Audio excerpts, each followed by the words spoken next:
শোনো আরশি, তোমার দয়ায় থাকার দিন না আমাদের ফুরিয়ে গেছে, তাই ফালতু একদম ছড়ি ঘোরাতে আসবে না আমাদের উপর, মনে রেখো হ্যাঁ কথাটা। তার চেয়ে তুমি বরং একটা কাজ করতে পারো, আগামী দিন তোমাদের কিভাবে চলবে সেটা ভাবো না, কাজে দেবে তুমি। ও আসল কথাটা তো ভুলেই যাচ্ছিলাম বলতে, বলছি আমরা তো এখন কোটিপতি হতে চলেছি, তাই বলে আবার আমাদের ঘাড়ে চাপার ধান্দা করো না কিন্তু।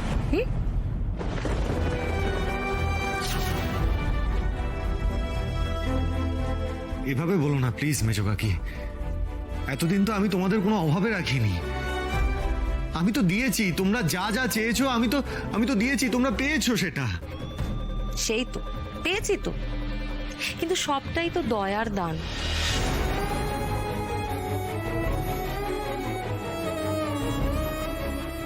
ও বজরংবলী, স্যার যে বড্ড কষ্ট পাচ্ছেন গো এসব কথায়,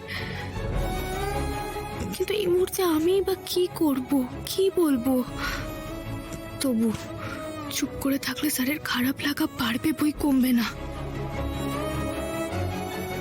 এতদিন যে মানুষটা আপনাদের খেয়াল রাখলো, তাকে এই কথাটা বলতে পারলেন আপনারা? কেন? হ্যাঁ, না না, ও তো ভুল কিছু বলেনি। বাবলু তো আর কদিন বাদেই পথে বসবে, তারপরে এই এক গাদা পুষছি। এই বাবলু,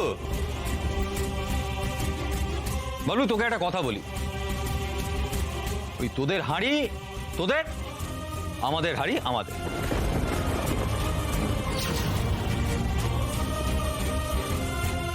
কাল থেকে যা ইচ্ছে খাবো, হ্যাঁ, কেউ আমাদের কিচ্ছু বলতে পারবে না, কেমন? আর বলছি যে আমাদের খাবারে কিন্তু কেউ ভাগ বসালে চলবে না, হ্যাঁ?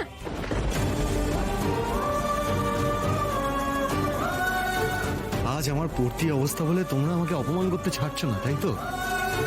যে পরিবারকে নিয়ে আমি সবসময় গর্ব করে এসেছি, যে পরিবারের জন্য আমি সবসময় ভাবতাম, আজ সেই পরিবার আমার দুর্দিনে হাড়ি আলাদা করার কথা বলছে। হ্যাঁ, নিজেদের আখের গুছানোর কথা বলছে, শুধুমাত্র এই একটা লটারি জিতে, একটা লটারি জিতে। মা, মা দেখছো তো যে মেজো কাকির সঙ্গে হাত মিলিয়ে তুমি আশিকে বাড়ি থেকে বের করার কথা বলেছো, সেই